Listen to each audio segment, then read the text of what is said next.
Hello YouTube. Today we're going to be talking about part 2 of the boring video.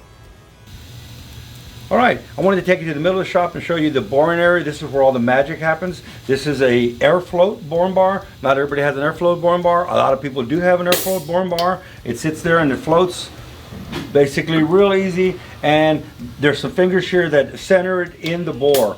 The block will go into the bottom of it. It's also air float. It goes off the mains. It goes in, it floats up to the top. It's all air operated. It locks it in place. I sit here, I float this into the cylinder. There's 3 fingers that I can expand here. It centers it, we lock it, and we're ready to bore. Any machining procedures done in anything in the automotive world, we want to be at a constant temperature. So we want to shoot the block, we want to shoot the piston, we want to shoot all the parts. And right now we're at 67 degrees, a little on the cool side, but we wanted an average of about 76 degrees. You can be off about 2 degrees either way. I don't like to go any higher than that, but around that thing. What we want is a controlled environment. This whole shop is climate controlled. All our parts are climate controlled. Everything, I want to make sure everything is the same temperature.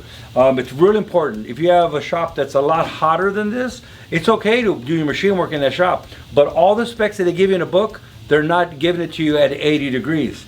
So it's not a problem having a hotter shop, but you must compensate all of your readings. That's why it's nice having a climate controlled environment, and we want to make sure that everything is at the right temperature. So I'm going to shoot the block and make sure my block is at the right temperature. I'm going to make sure the piston is the right temperature. The colder the piston gets, the smaller it gets. The warmer that metal gets, the more it expands. So maybe I'm getting a little too in depth for you, but hey, there you go. Also, all our micrometers, we want them at the same temperature. Our micrometer is actually reading in tenths of a thousandths. I can sit here and warm up a mic with my hands, and it will change a tenth of a thousandths. So not everybody's doing everything in tenths. They do everything in thousandths. We do everything in tenths for the accuracy, and if I can get everything to perfection in tenths, whatever happens in the real world, it's going to be right. If I'm sloppy and within thousandths, yes, but as soon as something gets hotter, it can actually be too loose, and then we'll have the piston and the cylinder slapping. We don't want that. So I just thought I would show you what we use to bore and hone. There'll be some photos either there, maybe there, of all the processes on Lewis's block. Now we're going to turn around and go this way. This is the power stroke hone. So by a power stroke hone, what it means is that it actually power strokes up and down.